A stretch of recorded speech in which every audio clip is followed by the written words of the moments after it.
नमस्कार दोस्तों, स्वागत है आपका हमारे YouTube चैनल में। एजुकेशन से जुड़ी ताज़ा न्यूज़ पाने के लिए आप हमारे YouTube चैनल को सब्सक्राइब करें। 1,75,000 शिक्षकों को अब मिल सकेगी छुट्टी। उन शिक्षकों की अब ड्यूटी लगाएं जिनकी अब तक नहीं लगी। शिक्षा मंत्री ने अधिकारियों से विभिन्न विषयों पर की चर्चा। कम होगा बस्तों का बोझ, नौनिहालों को वजन से मिलेगी निजात। RTI एक्ट के तहत निजी स्कूलों में निःशुल्क प्रवेश के लिए अभिभावकों की आय सीमा होगी 2.5 लाख। एक जिले से दूसरे जिले में जाने वालों के लिए क्वारंटाइन अनिवार्य नहीं, मुख्यमंत्री। तो दोस्तों, आज की वीडियो में हम इन्हीं खबरों पर विस्तार से चर्चा करने वाले हैं। तो चलिए दोस्तों, शुरू करते हैं आज की न्यूज़। 1,75,000 शिक्षकों को अब मिल सकेगी छुट्टी।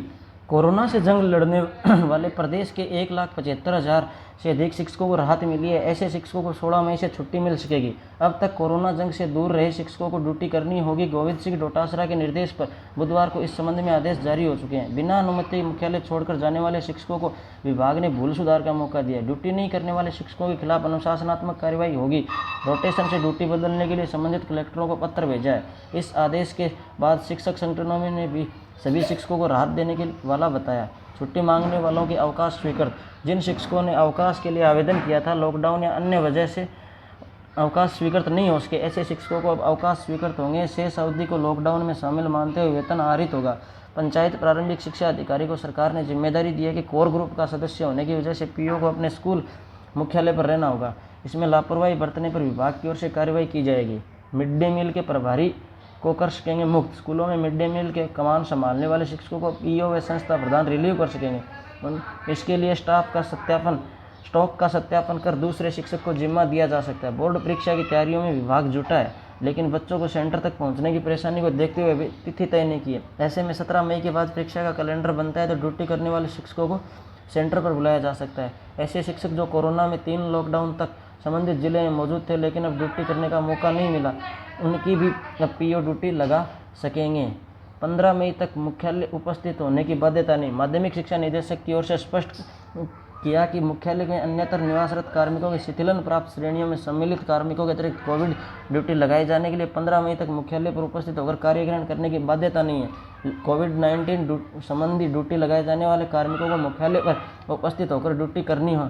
वहीं शिथिलन प्राप्त श्रेणियों के कार्मिकों को मुख्यालय पर उपस्थित होने की आवश्यकता नहीं है। वर्तमान में मुख्यालय से बाहर कार्मिकों में से मुख्यालय पर केवल उन्हीं कार्मिकों को उपस्थित होने की आवश्यकता है जिनकी कोविड-19 में ड्यूटी लगाई जानी है।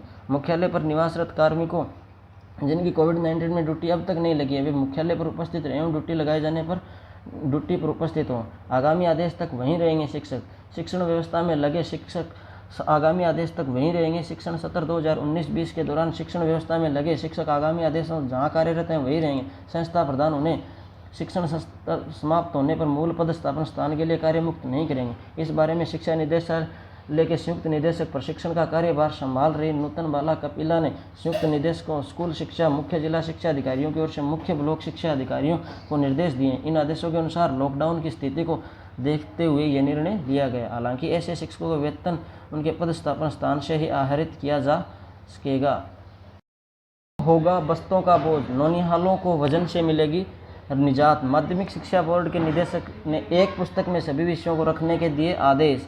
जालौर के शिक्षाविद संदीप जोशी की ओर से छात्रों को बस्ते का बोझ कम करने की पहल पर दिए गए सुझावों पर मोहर लग गई है। गत दिनों माध्यमिक शिक्षा बोर्ड के निदेशक सौरभ स्वामी ने कक्षा प्रथम से 5वीं तक की कक्षाओं के बच्चों को बस्ते के बोझ कम करने के सभी विषयों की एक पुस्तक रखने के आदेश दिए थे। शिक्षाविद जोशी ने 2007 से स्कूलों में छोटे बच्चों के बस्ते के बोझ कम करने को लेकर अपने एक नवाचार के माध्यम से एक फॉर्मूला बनाकर सरकार के समक्ष रखा था कि सभी विषयों की एक ही पुस्तकें 3-4 भागों में बनाई जाएं, ताकि विद्यार्थियों को सिलेबस के आधार पर एक ही पुस्तक सभी विषयों का समायोजन करने से एक पुस्तक लेकर विद्यालय आना पड़े। इससे बच्चों को भारी भरकम बस्ते से निजात मिल सके। शिक्षाविद जोशी ने बस्ते के बोझ कम करने को लेकर सरकार के समक्ष अपना नवाचार रखा था। शिक्षक जोशी ने इस नवाचार पर प्रदेश के कई शिक्षा मंत्रियों ने बोझ कम करने को लेकर पहल की थी, लेकिन क्रियान्वित नहीं हो पाई। जालौर के शिक्षक संदीप जोशी राष्ट्रीय शिक्षा परिषद के सदस्य भी। उन्होंने एक फॉर्मूला तैयार कर सरकार के समक्ष रखा कि बच्चे दिन भर पढ़ाई के बाद भी बस्ते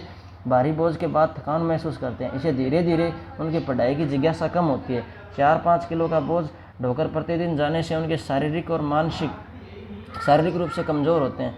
गत दिनों कक्षा कक्षा माध्यमिक शिक्षा के बोर्ड के निदेशक स्वामी ने आदेश किया था कि 1 से 5 तक के बच्चों को बस्ते के बोझ कम करने के लिए विषयवार किताबें नहीं होकर एक पुस्तक में सभी विषय समाहित होंगे। त्रैमासिक निःशुल्क पाठ्य पुस्तक के प्रत्येक भाग में तिमाही में आने वाले पाठ्यक्रम की विषयवार सामग्री उपलब्ध होगी।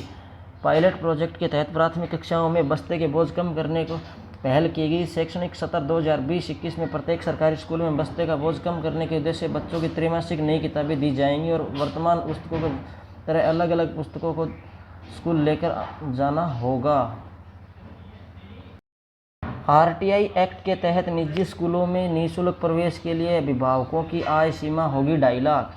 मुख्यमंत्री अशोक गहलोत ने निःशुल्क शिक्षा एवं अनिवार्य बाल शिक्षा का अधिकार अधिनियम 2009 आरटीआई एक्ट के प्रदेश में गैर सरकारी विद्यालयों में 25% सीटों पर दुर्बल वर्ग एवं असुविधाग्रस्त समूह के निःशुल्क प्रवेश के लिए अभिभावकों की वार्षिक आय 1 लाख रुपए के स्थान पर 2.5 लाख रुपए करने की मंजूरी दी है। गहलोत की इस स्वीकृति से प्रदेश में शिक्षा का अधिकार अधिनियम की भावना को मजबूती मिलेगी।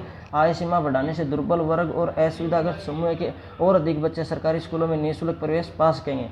मुख्यमंत्री ने इस निर्णय से बड़ी संख्या में वर्ग के वे बच्चे भी बड़े व नामी निजी स्कूलों में निःशुल्क शिक्षा ग्रहण कर सकेंगे जो गत सरकार द्वारा अभिभावकों की आय सीमा 2.5 लाख रुपए सालाना से घटाकर 1 लाख रुपए करने के कारण वंचित हो गए थे। उल्लेखनीय है कि बीते दिनों शिक्षा विभाग की वीडियो कॉन्फ्रेंसिंग में मुख्यमंत्री ने इस बात पर बल दिया था कि निःशुल्क शिक्षा एवं अनिवार्य बाल शिक्षा का अधिकार अधिनियम की भावना के अनुरूप जरूरतमंद परिवारों के बच्चों को लाभ दिए जाने की ज़रूरत है। उन्होंने इस बात पर चिंता व्यक्त की थी कि अभिभावकों की आय सीमा घटाने के फैसले के कारण ज़रूरतमंद परिवारों को गैर सरकारी स्कूलों में निःशुल्क शिक्षा ग्रहण करने का अवसर नहीं मिल पा रहा, जो कि इस अधिनियम की मूल भावना के विपरीत है।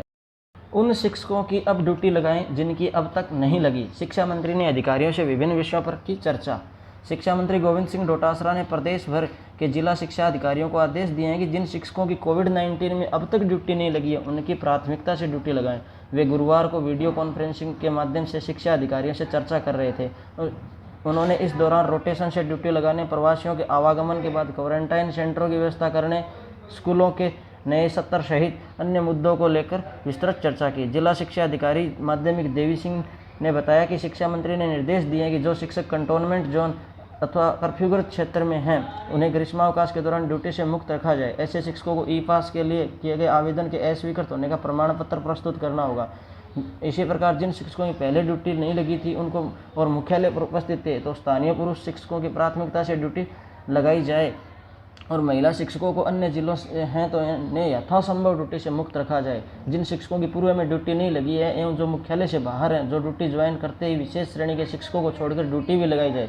आवश्यकता पड़ने पर पीईओ क्षेत्र के शिक्षकों की ड्यूटी भी लगाई जा सकती है। साथ ही जिन शिक्षकों की ग्रीष्मावकाश के दौरान ड्यूटी लगाई जानी है ऐसे शिक्षकों को सूचीबद्ध करके समस्त मुख्य ब्लॉक शिक्षा अधिकारी शुक्रवार को ही संबंधित उपखंड अधिकारी एवं अधोस्थ अक्षरकर्ता को अनिवार्य रूप से उपलब्ध करवाएं।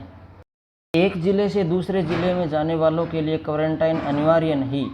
मुख्यमंत्री अशोक गहलोत ने कहा कि हॉटस्पॉट और कर्फ्यू एरिया को छोड़कर प्रदेश में एक जिले से दूसरे जिले में जाने वालों व्यक्तियों को 14 दिन के लिए क्वारंटाइन नहीं किया जाएगा। केवल उन्हीं लोगों को क्वारंटाइन किया जाएगा जिनमें सर्दी, खांसी या जुकाम ILI के लक्षण पाए जाते हैं। उन्होंने यह भी निर्देश दिया कि सीमावर्ती जिलों के औद्योगिक क्षेत्रों जैसे भिवाड़ी, नीमराणा आदि के प्रतिदिन व्यावसायिक गतिविधियों के लिए आने वाले दूसरे राज्य के उद्यमियों एवं श्रमिकों को भी क्वारंटाइन नहीं किया जाए। बैठक में समीक्षा गहलोत शुक्रवार को मुख्यमंत्री निवास पर प्रवासियों के सुरक्षित आवागमन, क्वारंटाइन एवं शिविरों की व्यवस्था को लेकर उच्च स्तरीय बैठक की समीक्षा कर रहे थे। उन्होंने कहा कि करीब 2 माह से चल रहे लॉकडाउन की पीड़ा झेल रहे प्रवासियों एवं श्रमिकों को संबल देने के लिए क्वारंटाइन शिविरों में बेहतर सुविधाएं उपलब्ध करवाना हम सबकी जिम्मेदारी है। उन्होंने अधिकारियों को निर्देश दिए कि वे श्रमिकों को तकलीफ समझें और क्वारंटाइन सेंटरों में रह रहे श्रमिकों के लिए बेस्ट प्रैक्टिसेज लागू करें ताकि संकट की इस घड़ी में राहत मिल सके। ग्राम स्तरीय क्वारंटाइन समितियों तक भी नवाचारों को पहुंचाया जाए। मास्क को दिनचर्या में शामिल करने का अच्छा संकेत। मुख्यमंत्री ने कहा कि लोगों ने मास्क को लगाने को अपनी दिनचर्या में शामिल कर लिया, यह अच्छा संकेत है। उन्होंने कहा कि अब लोगों को कोरोना को लेकर अब जागरूकता आने लगी है। अगर वीडियो अच्छा लगे तो दोस्तों लाइक और सब्सक्राइब जरूर करें।